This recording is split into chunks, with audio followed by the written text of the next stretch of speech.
Yay! Hello out there, everyone. This is Sonia here, and tonight we are talking about Magic the Gathering. And tonight I have with me Tony and Sanjay and Robert. Oh, hi. So I guess we can start it off. I kind of wanted to ask, how did everybody get into Magic? And you can go all the way back to when you were like a little kid if you want to. Also, Sonia, if you have the link to the live stream, can you share it? Huh? If you have the link to the live stream, will you share it so we can tweet it? Yep. I believe that's it. Cool. Okay. All right, Sonia, go ahead. All right, so for me, I started playing only about a year ago, despite the fact that I had a bunch of friends playing it through like elementary, middle school, and whatnot. I never got into it. I actually never got into any of these collectible card games. Robert had showed me a few in the years back, but Magic I picked up because I have various wrist ailments. So I would play ping pong with my coworkers at lunch. My doctor said stop doing that. So I saw a couple of my coworkers start playing Magic, and I thought, oh, okay, that's something I can do, at lunchtime when I'm bored, without having to use my wrists much. And then a bunch of my coworkers came out of the woodwork, and now we have a lot of people playing Magic, or up to the point where we have, maybe 12-person plus tournaments going. But yeah, so that is my experience. So it'd be about a year's worth of Magic, I'd say. That's awesome. And I'll ask Tony because he's the He's the creepy one behind you. the expert. Oh, no. Yeah. So I learned Magic a super long time ago, back in Ice Age, which probably means not the Ice Age, The Ice real Age. world, the Ice Age. ago.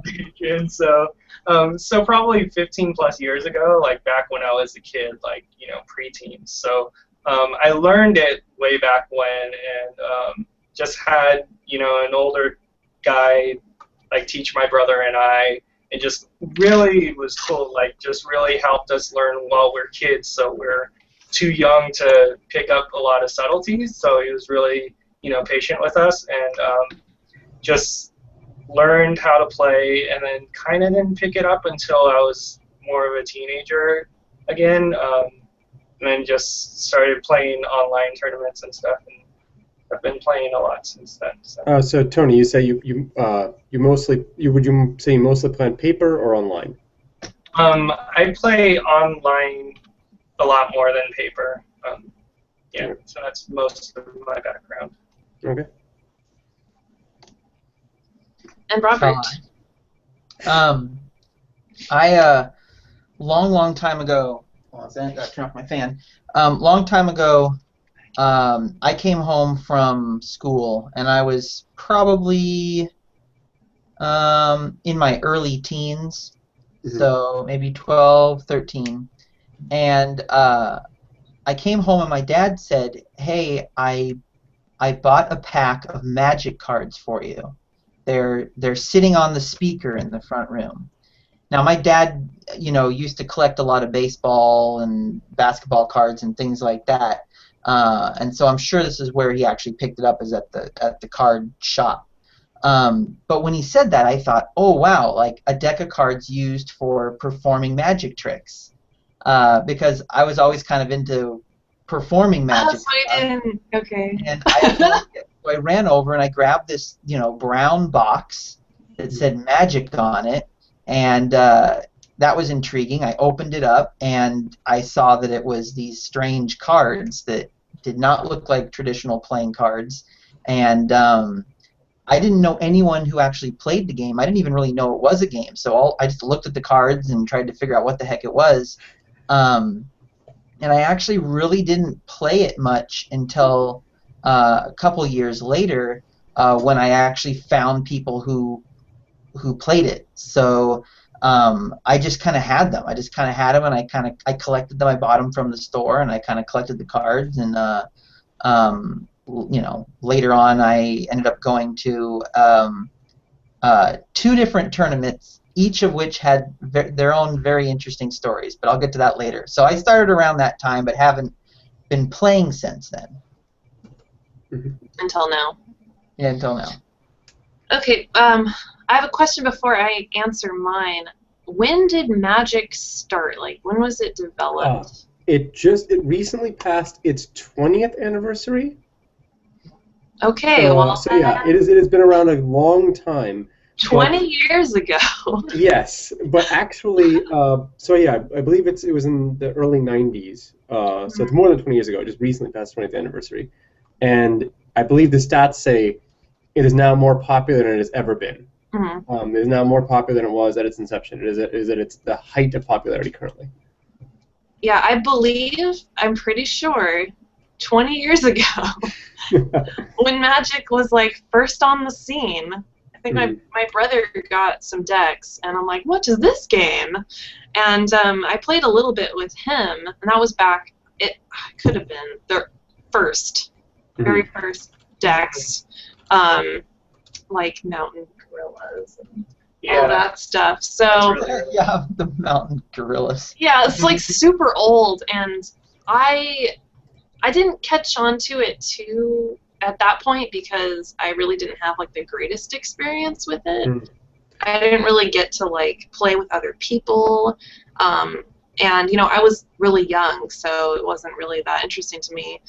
So that was my first introduction to it. So I saw like it, you know, a million years ago, and then recently, like a month ago, we picked it up and started playing it. So I really enjoy it now, but then I wasn't so into it, so I didn't really have this like long history of it. But I was exposed at the beginning. Yeah. So that's my kind of story for it. Yeah, so I got the facts here. It is first published in 1993. It was the first trading card game produced, and it reached approximately 12 million players as of 2011. So yeah. Lots of people playing it. 1993 sounds about right. Yeah. Actually, that's really funny. So okay, I guess now not sure what where I should start. There's so many things, but yeah. I almost wonder, do we need to give an introduction to what Magic the Gathering is? I think it's pretty well known at this point. But I don't think so. But yeah. I really don't think so. No. But I mean, I guess a question that I would have, it might be better to ask it later, but well, no, I'll phrase it as how do you think it's held up over the years compared to other games out there, other collectible? So the other games in the same vein I think the other ones that got popularity were Yu-Gi-Oh and Pokemon. Personally, I'll say that Yu-Gi-Oh was popular when I was in middle school. Oh, sorry, Pokemon was popular in middle school.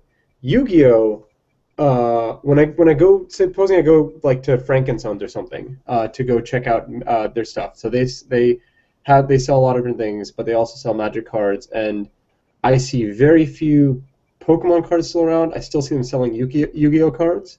And when you look around for, say, accessories like playmats and whatnot, I see them advertising Magic and Yu-Gi-Oh.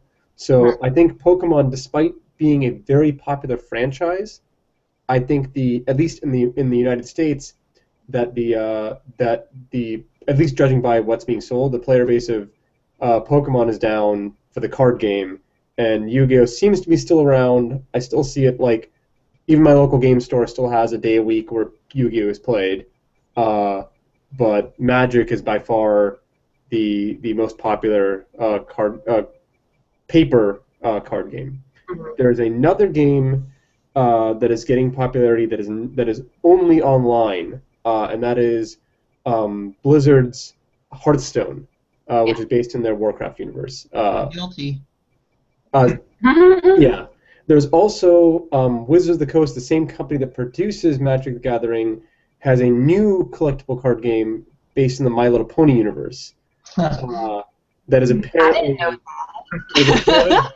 It's actually apparently not super simple. Whereas some people say that Hearthstone is somewhat simplified compared to Magic the Gathering, which is just built up in complexity because they keep introducing more cards and they don't get rid of any. there's some, but My Little Pony supposedly is of the same level of complexity as Magic the Gathering. Wow. Yeah. I'm not seen. I'm not actually certain if it's been released yet or if it's been played yet, but this is what I've heard from people familiar with it. I wonder if there are bronies in the Magic community that'll just eat that up.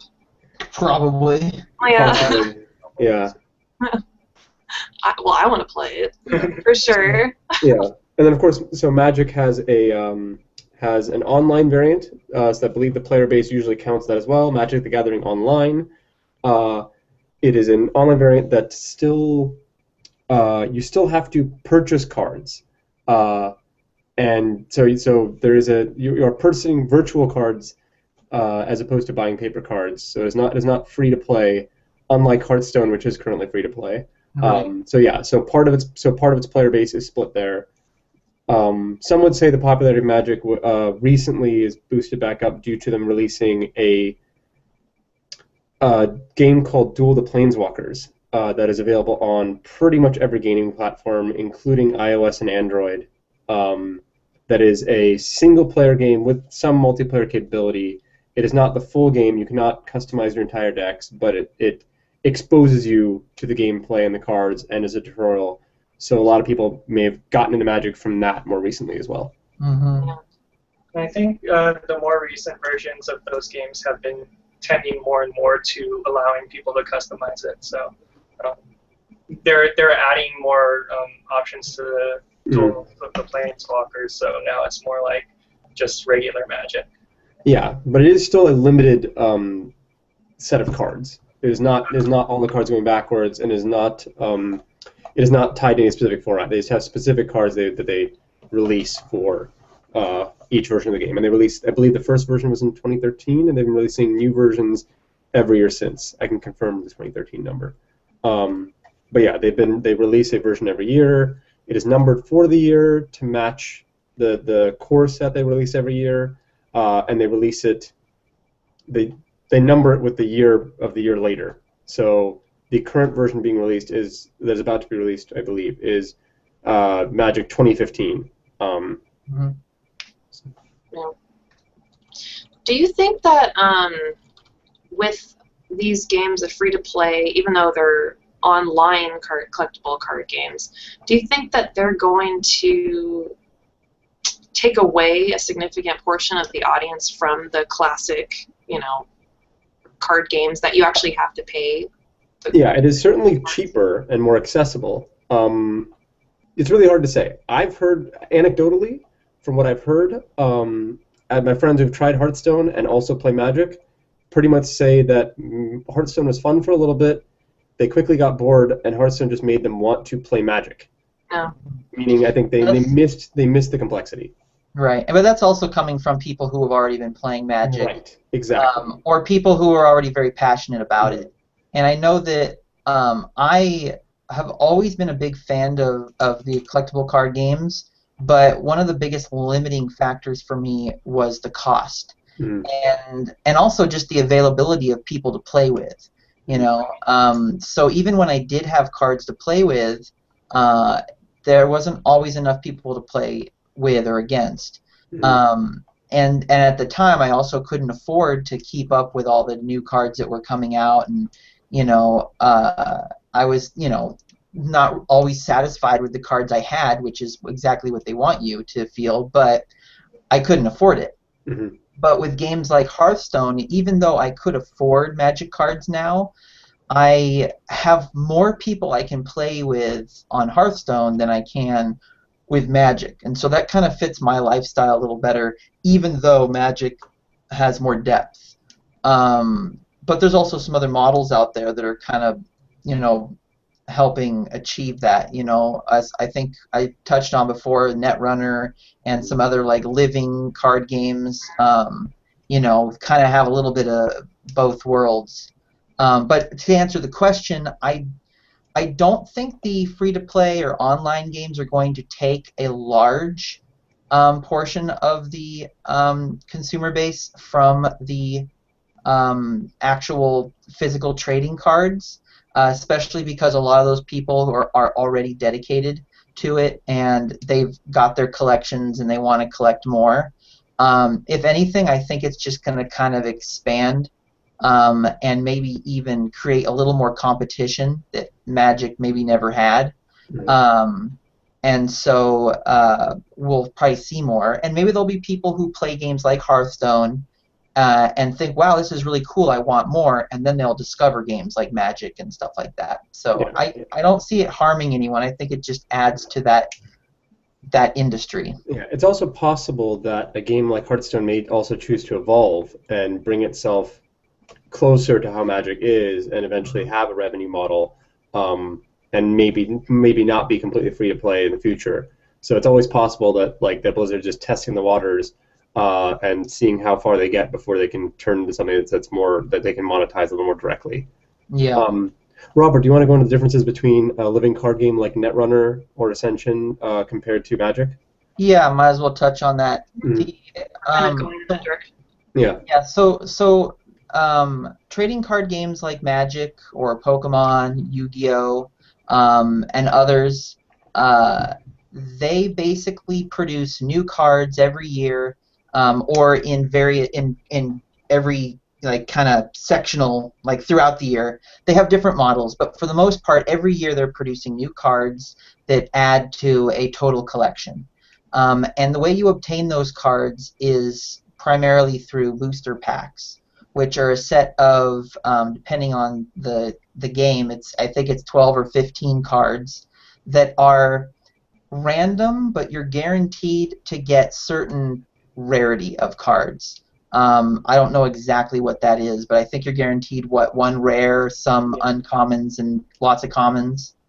Yeah, so it's a Magic rarity. It's 15 cards, one of which will be a land, and then you get one rare, which has a percentage chance of being swapped for the fourth rarity or the highest rarity class of Mythic Rare, and then you get, I forget how many uncommons, and then how many uncommons and commons split is after that. 3 uncommons and 10 commons. Yeah, it's about to actually change for Magic 15 for the new set that's about to come out. They're changing the numbers around. They're adding, I believe, they're adding one more uncommon to give more uncommons to allow more flexibility in the uncommon slot. But yeah, that is the rarity. So as you build your collection, you're basically buying these booster packs, and you're trying to find the cards you don't have. Mm-hmm. The exciting part about that is that when you get that booster pack and you open it, it's like an Easter egg hunt. You don't know what you're going to get. It's extremely addicting, and it's a lot of fun. But it also means that you may not get the card or cards that you want for a long time, or maybe never unless you trade it or you buy so many packs that you eventually find it. But there's no guarantee, and you'll end up actually having a lot of extra cards that you don't technically need. Living card games, which is actually the format that Fantasy Flight goes with. I think AEG uses a different name, but they're all fundamentally the same thing. But the idea is that when the game is released for the first time, there is a starter box, and the starter box comes with basically every card that you would ever need in the game. And at that time, I think it's usually like 60 to 100 cards. And it allows you, or actually no, I'm sorry. In the starter, there was I think like 120 or something like that. And it has enough for you to build 2 separate decks, so you can play with a friend. And all the cards in there, there's multiple copies of them, so you can include them in both decks or in multiples in a single deck. But when new cards come out, you still kind of buy booster packs, but instead of them being random, when new cards come out, you basically buy an entire set of new cards. So you're guaranteed to get all the cards that are available in the set when you make that purchase to that expansion. And sometimes they have small ones. In Netrunner, they have small, I think they're called data packs, which are, I think, have 20-some cards in it. And then they have larger expansions that'll end up having, like I said, 60 to 100. That format I've actually become very fond of, because while I enjoy the whole opening the booster pack and seeing what you get, I also don't really want to, right now at least, I don't really have the time and patience to be opening booster packs and filling my closets with extra cards. So that works really well for me. Sure. So I'll actually make an interesting point here where Magic has become popular enough that and a lot of people will advise you to play this way for reality purposes. I have avoided the gambling aspect. I'm not a gambler, so I don't go for the boosters packs at all. Like I have friends who, when a new set comes out, they'll buy a booster box, which is usually around $100, and you're buying 36 packs worth or something, just to start their collection.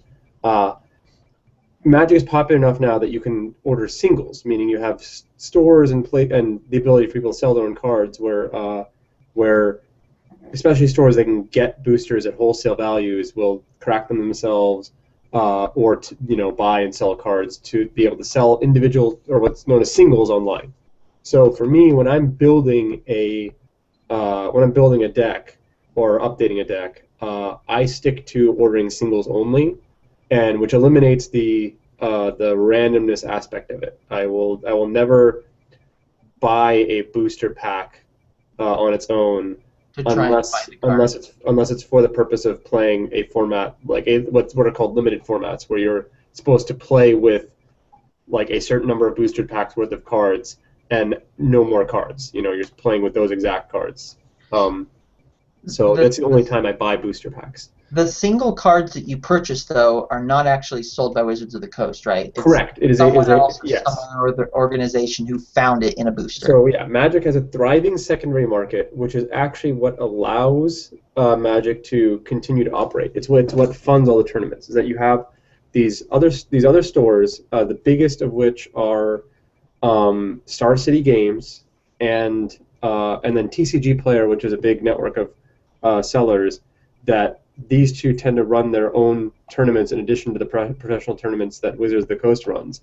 And they can afford to do so and have price support for them because of the money they make off of the secondary market, off of selling singles in markup or opening boosters at wholesale and being able to sell them. So without that secondary market, it wouldn't exist. Also, if Wizards were to sell these singles directly, there would be an issue involved with the fact that Wizards effectively, to a degree, has a currency, right? Meaning Wizards is effectively printing money because they're creating cards that have a certain value. So they stay hands off of that. The only way that they do that, that they introduce selling cards where you actually know what cards you're getting, are in these pre-made decks, which are either intro packs or event decks, where they're decks that you have a known list. And sometimes when a card is printed in one of these pre-made decks, it oftentimes brings the value of the card down because people now have a way to access it that's other than buying through the secondary market.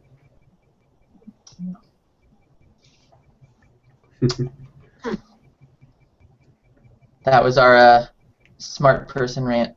Yeah. Metrics. Yeah. The thing it comes up whenever you have people that will say, "Oh, why doesn't Wizards just sell cards?" Or "Why are cards so expensive?" And "Oh, I wish they would just print, insert name of expensive card here." Like I wish they would just print more of that.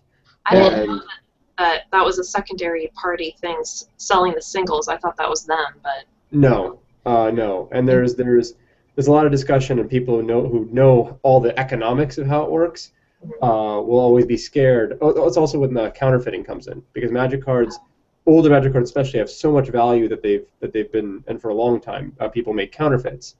And people some people would say, "Oh, I don't care about counterfeits. They're fine. It means I can get my cards for cheaper." And and that's not actually, and that goes into the whole discussion of, well, if counterfeits become popular and no one cracks down on them, then what will happen is Magic will cease to exist because the secondary market will fall away. They will not be able to sell cards for that value, and there will not be that high a margin to be able to hold tournaments and so forth. So yeah.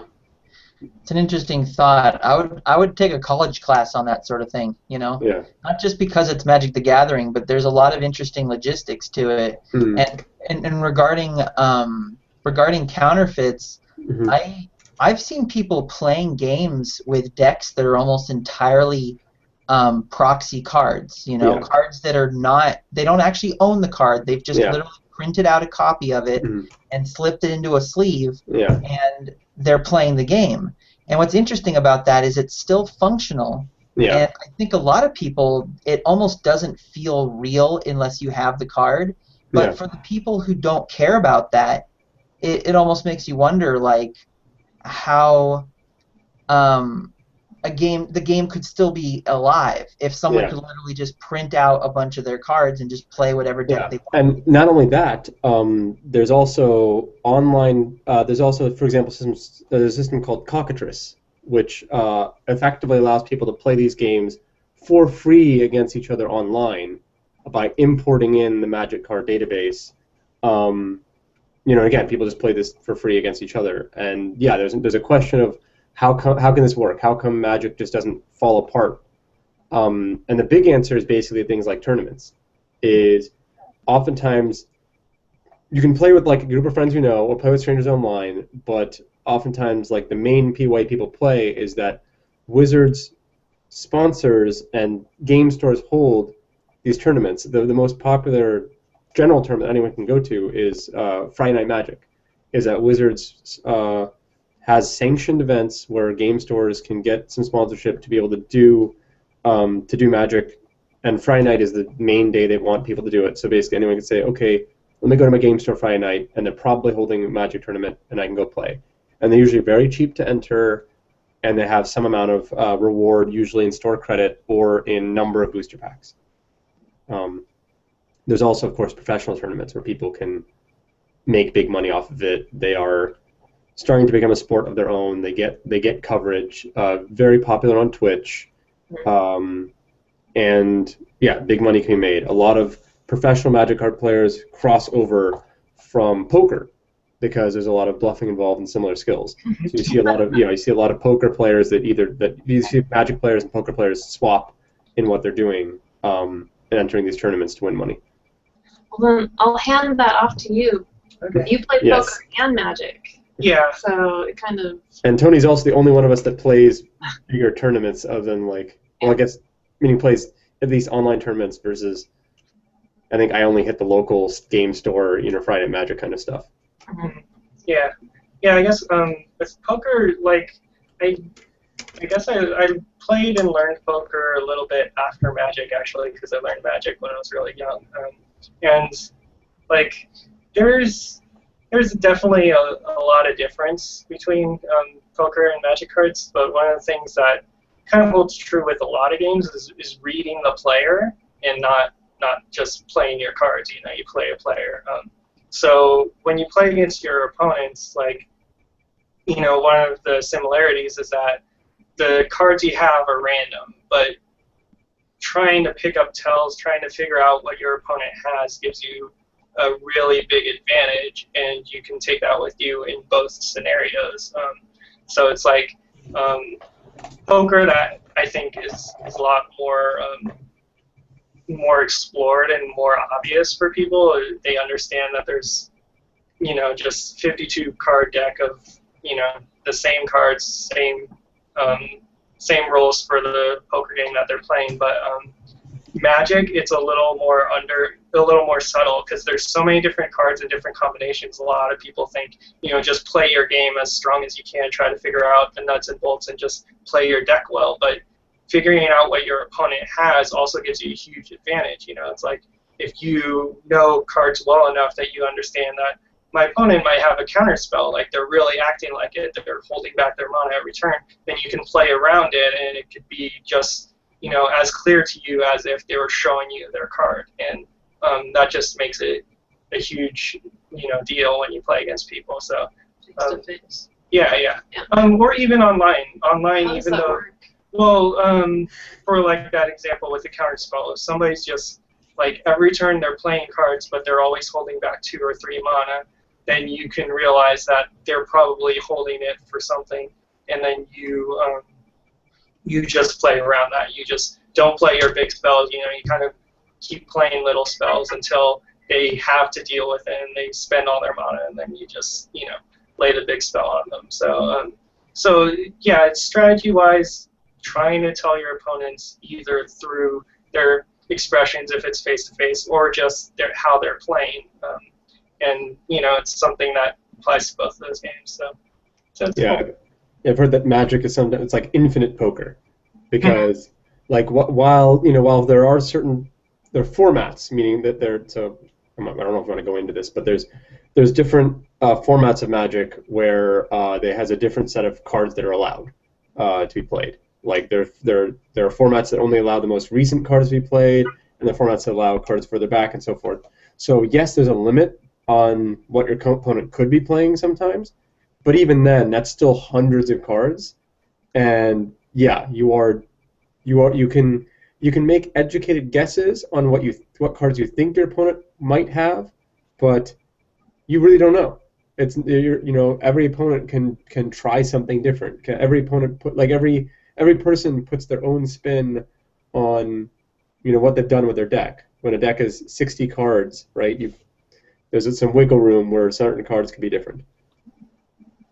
Yeah. But actually, one of the funny things I do since I play Magic Online so much is, like, say I'm playing a limited format with just cards for the most recent set, like the most recent year. Like, Yeah. I will go to my collection editor on Magic Online, and I'll look up all the instance for, let's say they're playing red-green deck. I'll look up all the instance for red cards and green cards. And just like if they start doing something funky, I'll be like, wait, I'm just gonna check my collection and just see what they can have, and literally be like, okay, well, they can have this, this, this, and this, and that's it. So I can try to play around that. So. That is one of the big differences with Magic Online, is that you do have the electronic resources available to you, so the play is a little bit different. It's actually funny. They have a yearly championship, the Magic Online Championships, where despite the fact you're playing online, they fly these people in so that way they're in the same room. They're in the same room, but they're still each playing on their own computer. And they don't. And the reason there's a separate tournament is because the game is different. The online game has some differences that you need to be aware of. For example, paper Magic, you're not allowed to have electronic devices because they don't want any chance that you could cheat by like talking to someone. Whereas Magic Online, it's assumed that you have everything. So it's like, okay, whatever, it's a different game, you're just allowed to look at whatever you want. Yeah. So, now we've talked about a lot of that, I kind of want to get into more of the aesthetic of the game. I guess it would be a good way to compare other games. How do you think the artwork compares to other collectible card games? So Magic Art's had a lot of time to refine and update that. There's some other games have some pretty nice art, but honestly, like games like Yu-Gi-Oh! Well, okay, let me just go over the other popular ones, Yu-Gi-Oh! And Pokemon. They have they're very different in their art styles, but they have one thing in common, and that is they're extremely flashy, and they are very, very busy. And in Yu-Gi-Oh's case, the framing of the cards I think is really, really pretty crummy. If you could actually compare the modern Yu-Gi-Oh cards to the way Magic cards looked when they first came out, these giant blocky borders, giant symbols that just look kind of funny. And Pokemon is actually much better. They have much higher res stuff, and there's a lot more clean icons and text and stuff like that. But it's super busy. You've got all kinds of crazy symbols and text everywhere, and they have it's like they're trying to make every single card out to be something fantastic, which is, I guess, good in the sense that they're trying to make it look good, but if they all look like they're crazy pieces of art, then it's hard to tell which ones are actually better or not. Additionally, Yu-Gi-Oh!, Pokemon, and a lot of Eastern collectible card games have gone kind of crazy with their application of foil. Oh, earthquake! Oh my! Hold on. It's not Wait reaching. for it. It hasn't reached down here, so it's got to be closer to you guys. Oh, are we done? Yeah, I think so. That was pretty crazy. Earthquake live! Yeah. Yay. We are in California, people, if you'd like to know. So, Yeah. funny story about magic and an earthquake. If you don't mind the Go interlude, ahead. is I was at a game store playing Friday Night Magic, and like we had the game store had not all their chairs are very good, so I was stuck in this really wobbly chair, and I'm playing and I'm just like, man, this chair's really wobbly, and everyone's like, no, dude, we're having an earthquake right now. And it was like one of those really long, like it wasn't a rolling. very strong earthquake. It was a really long rolling earthquake. So I took a turn, and I'm kind of looking at it, I'm like, is that earthquake still going? I'm like, yeah, it's still going. But it's, being in Southern California, we just kind of ignored it and went on playing. Yeah, like Yeah. right now, we're just We're like, like, oh, it's over. Let's just keep talking. I'm not even checking on the dogs. I'm a bad person. They're fine. They're They're fine. fine. They're okay. Anyways, but yeah, a lot of the Eastern card games have gone absolutely crazy with their application of foil, like holographic things on their cards. Mhm. So much so that, again, it just makes them so busy and ridiculous looking. Everything's sparkling and shining, and it's over the top. Magic, on the other hand, in terms of their art, they keep updating the actual card borders. And they're doing another update for the 2015 set to the border, and it's really clean. It doesn't distract from the artwork, which is spectacular. The text is refined and easy to read. It's just very clean quality appearance. But some of their cards will have foil applied to it, but it's done in a subtle way that really enhances the image and not just doesn't just muddy it. Mhm. What I enjoy about Magic versus the other like Yu-Gi-Ohs and Pokemons is that I feel like those cards are really focused on just the creatures themselves and not so much the environment. And I feel like when I play a game, especially a game like that, I kind of want it to be adventurous. Mhm. And Magic feels adventurous because of a lot of like the lands and that artwork behind the creatures, and it's not so busy that it distracts, but it really adds a lot to the game, I feel like, aesthetically. Then the other games, it's like giant creature, like, super foily in your face. Yeah. It's really pretty, but there's not that much. It's not much substance. Yeah.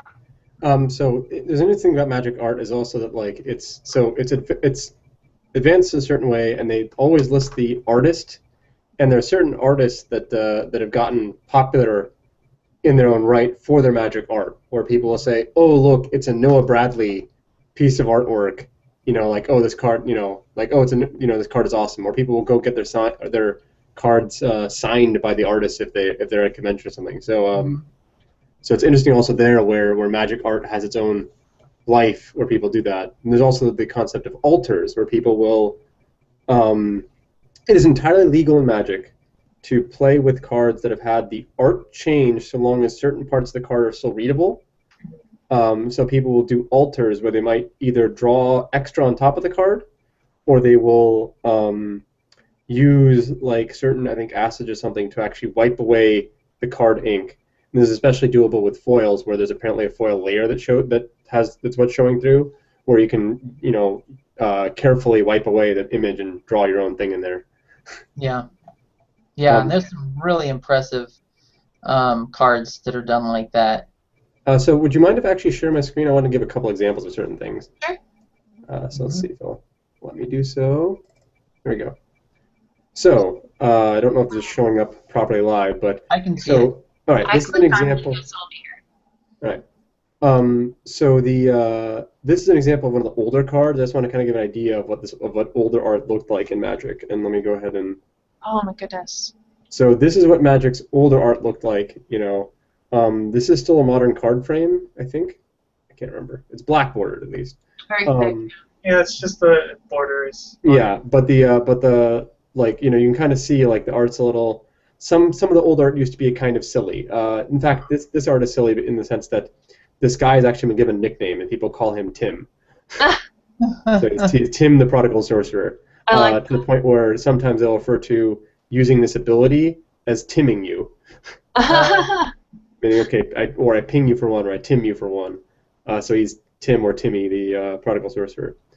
To your idea of what the newer cards look like, this is Noah Bradley, who I mentioned, who's a very popular artist among Magic cards. But you can see like they're really trying to like push the art a lot more. Mm-hmm. It's not the drawings aren't as simple or as silly. A lot of the old art wasn't really consistent with each other, mm-hmm. and now they give everything like a consistent look. So the art has definitely changed over time. And on that note, they really have the color identities have really grown to the point where you almost don't even have to see the card. You can just see the image and you'll know what it's from because of what's being depicted. Mm-hmm. And they've done a really good job of that. Yeah, and then just a small note here. This is the new card frame. So like if you look here, this is the current card frame for Magic, and then the new frame is here where they've changed the font slightly. They've added this little border.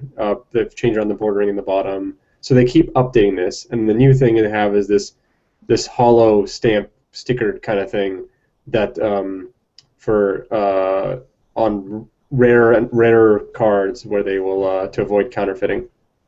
So so Magic cards have been changing over time in terms of like they keep updating the card frame. So yeah, they changed the font. They have a holofoil stamp.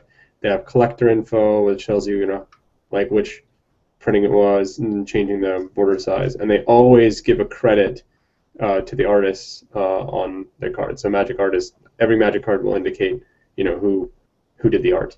Mm-hmm. I imagine the art itself has probably kept it, alive. I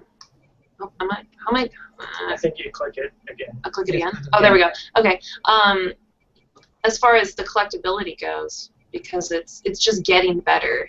Mm-hmm. And I think that just having those cards versus like online, it's really nice. Yeah, definitely. Like online, you can only zoom in so much, but when you have the card, it's like, oh, I didn't notice that. Like a lot of times on the Magic website, they'll have little articles there, like, hey, you probably didn't notice this thing in the corner there. It's like a little bird where a giant is. Yeah, they actually do a lot of work in terms of consistency in the same set, where you might see like a certain character, doing something, or a certain character in the background or whatnot.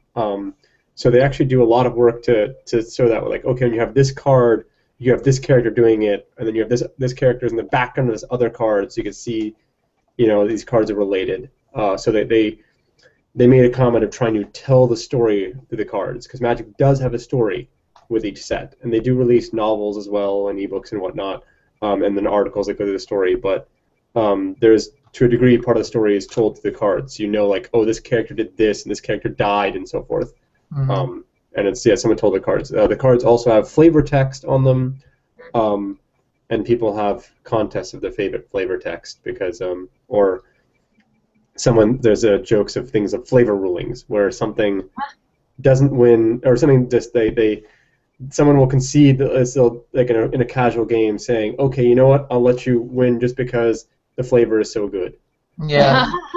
So like that. Examples of flavor are they have a card called Eye Gouge, which only does 1 point of damage, like reduces your power and toughness by 1, but it's also got this thing where if whatever you're using it on is a Cyclops, they just get killed. That's fantastic. So just the flavor there. And then there's some flavor text referring to like the flavor text will be actually a quote of a character talking about killing a Cyclops. Mm-hmm.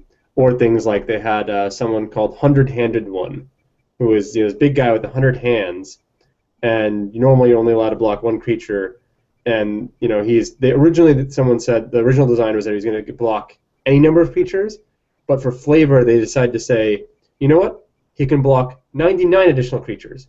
And part of it is because the art shows that he has one of his hands being cut off, so it's 99 instead of 100.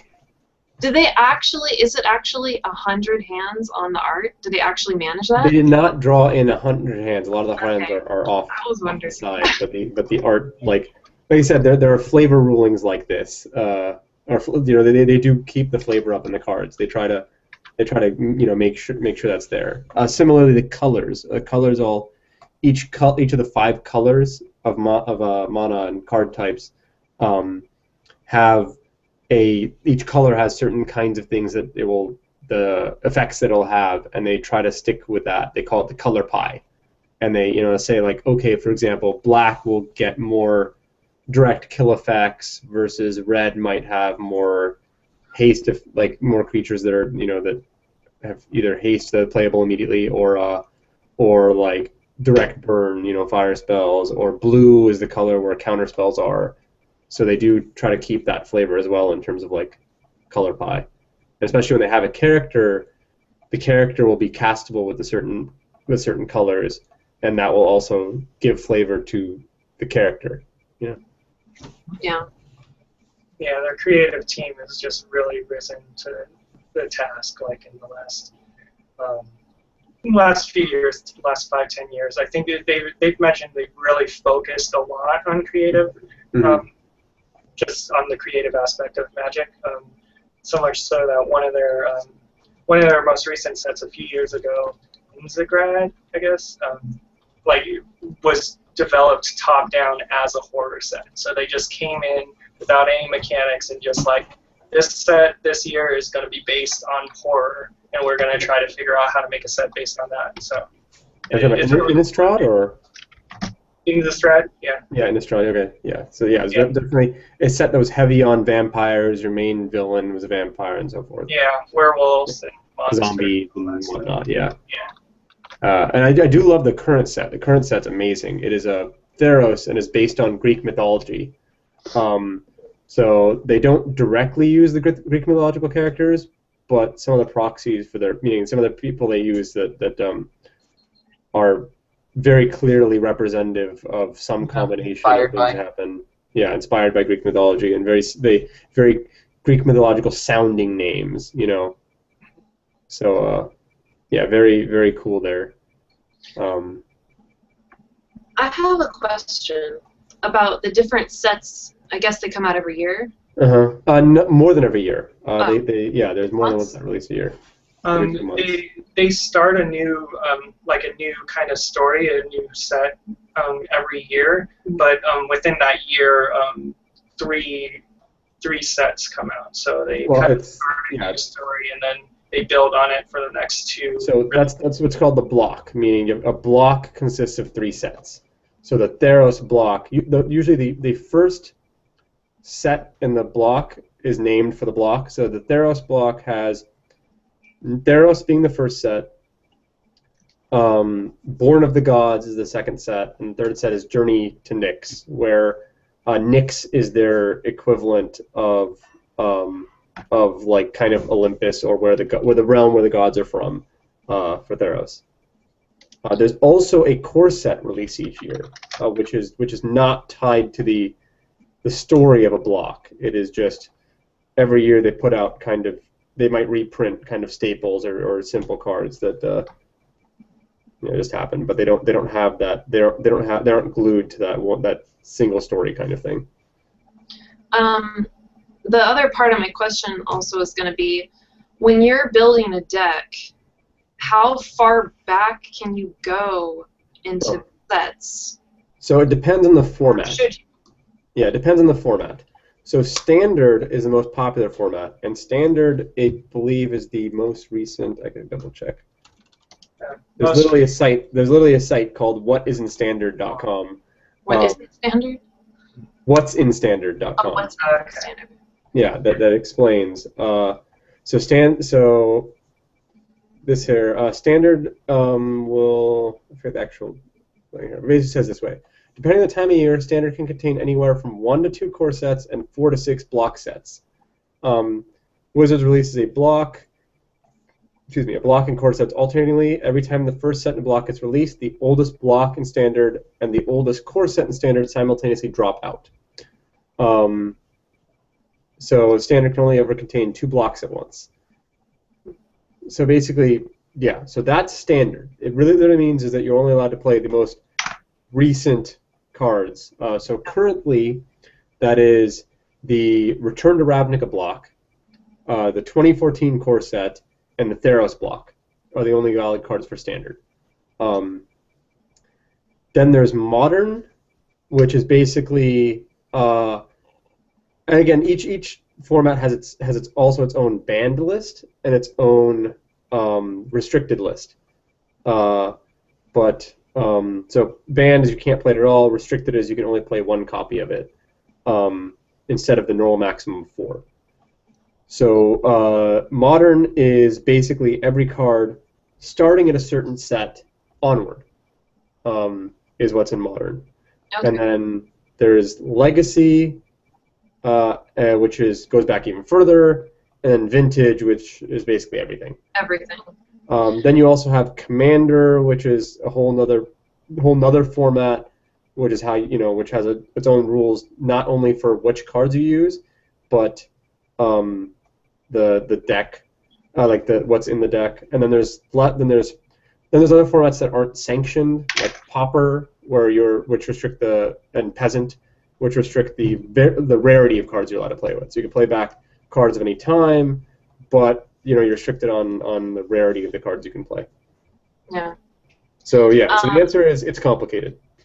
So potentially you could just grab the whole. Well, especially if you're casually playing. You could casual is sometimes called kitchen table because many people are playing Magic, kind of around a kitchen table as opposed to at a game store or something. Right. So yeah, casual. It's pretty much up to your friends, whatever you and your friends decide that your rules should be. Yeah. So interesting point about standard is that some people argue that standard, keeps people buying more cards than they would normally otherwise. Right. So standard has the lowest initial cost investment of any of the sanctioned format, but arguably the highest over time cost if you want to keep playing it. Yeah, you have to keep getting the new decks in order to.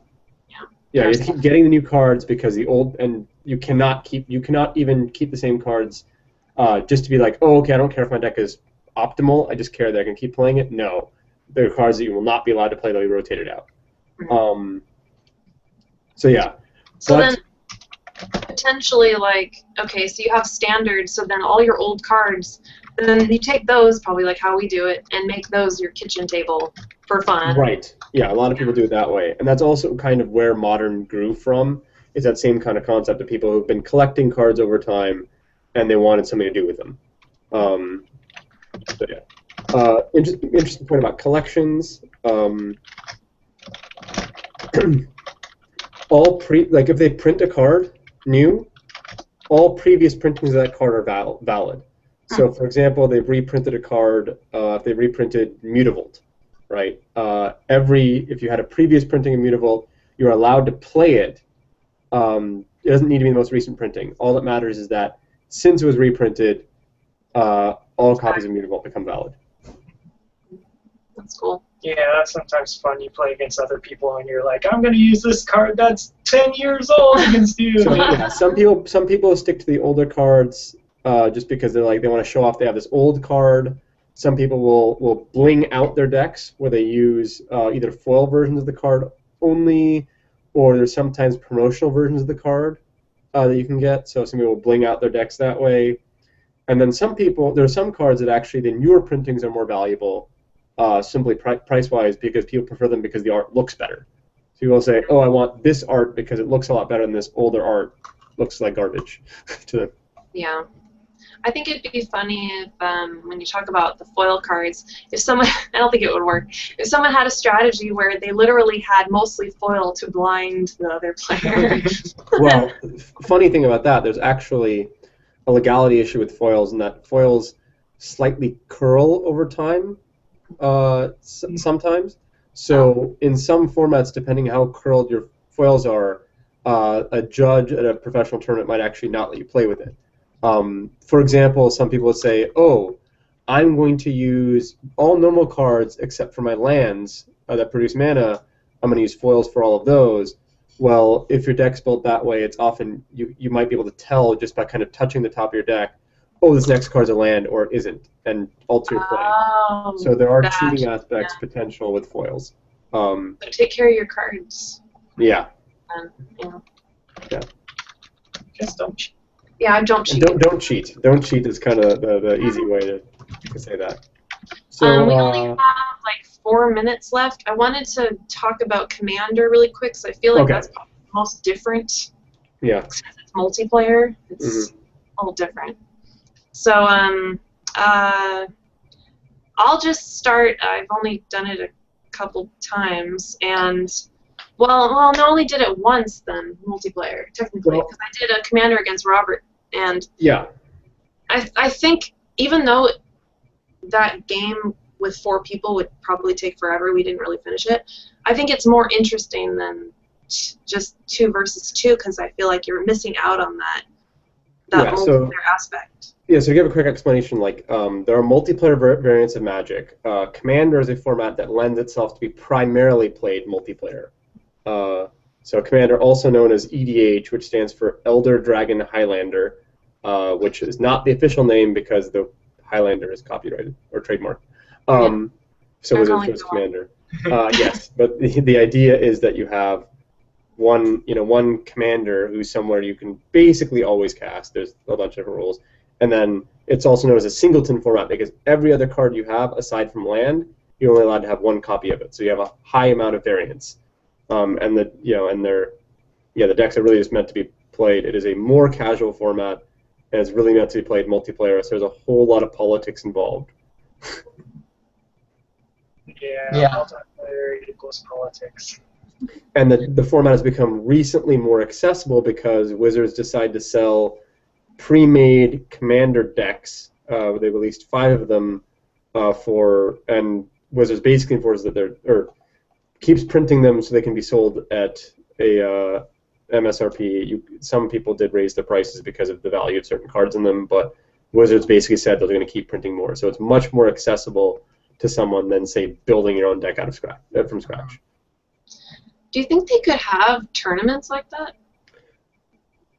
Where I don't know if Commander is a sanctioned tournament. There are tournament 2-headed giant games, which is a 2-on-2 format. I could look it up, but we have very little time left. I'm not certain if there is competitive Commander or tournament level Commander where it's a sanctioned tournament. I think it's primarily a casual format. Yeah, I think for me personally, I just think there's too much potential for collusion because, like, 2-headed giant, it's obvious who the teams are. But when you have a multiplayer format, even just not Commander, like, I don't think they have a free-for-all multiplayer tournament format either because I think there's too much potential for people kind of, going outside of the politics and be like, hey, buddy, I'll give you this if you help me out, and then, collusion entering the factor. I'll give you this awesome card if you help me win. Right, yeah, exactly. So I think that might be... they might even fail on purpose, Yeah, exactly. Right. Anyways, so last thoughts about Magic before I cut us off. Well, we didn't get to talk about limited format that much, where you just open up boosters and play with those. But that's just like my favorite way to play because it doesn't require a collection, even though it does cost money to get the cards. But it basically puts everybody on a level playing field where there's variance because of the different things you're opening. But it makes it so you don't feel like, oh, this guy just has a $200 deck and I'm not going to be able to beat him because he spent all his money and I don't have it. So that's one of the reasons. But I love playing those types of tournaments. Yeah. I guess then I'll ask, what is your favorite type of Magic? I'll go because I am a noob. I'm just going to say, based off of what I've heard, I would enjoy nothing that's would be in a tournament. It would just be very casual, kitchen table. I'd even like to go back and grab old stuff, like really old stuff, just stick it in there just for fun, to see how it would play and if it could actually hold up against something better, even if it's like a couple cards, and see if that could do something interesting. So I personally like I like kitchen tables. I like playing casually.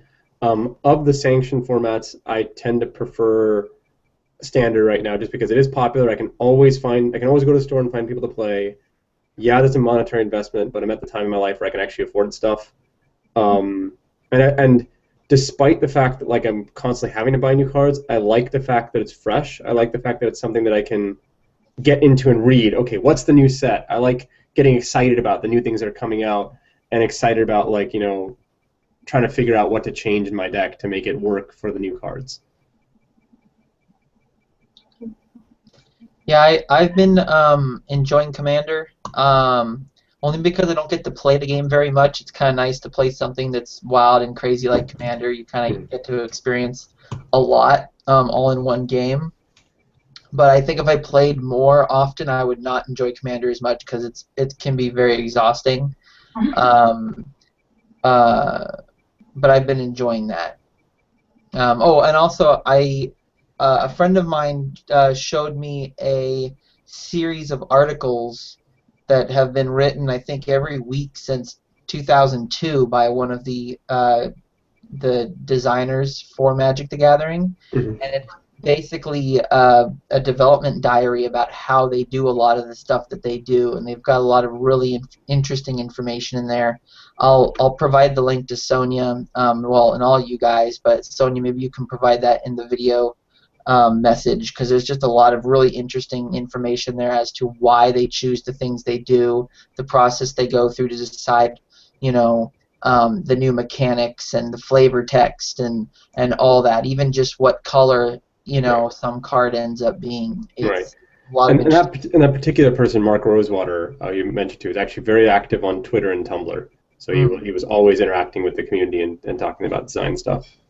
That's cool. Yeah, I'll put that link up there so everybody can kind of read those articles. I'll read them too, of course. So I guess that's it. This was very exciting, especially because of the earthquake. Yeah. Yeah, it was unexpected. So thanks, Tony, Sanjay, Robert, for joining me and discussing Magic.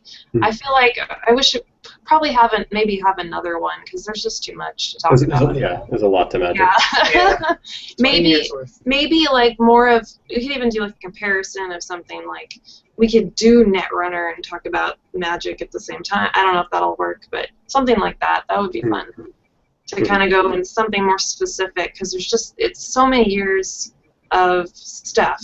Yeah. And we didn't really talk a lot about, like, in the articles about the development and everything else. So that would be interesting to talk about that too. So I guess that's it for tonight. Thank people out there for watching us. And we will be back. Let me look at the dates. July 27th, I guess. So we're not going to do a June one? Oh, right. Okay. June. Okay, maybe June 29th. I don't know. I'll see. Oops, I lost my thingy. June 29th. If it changes, I'll change it on the website on G+. Okay, so good night, everybody, and hope you watch us next time. Bye.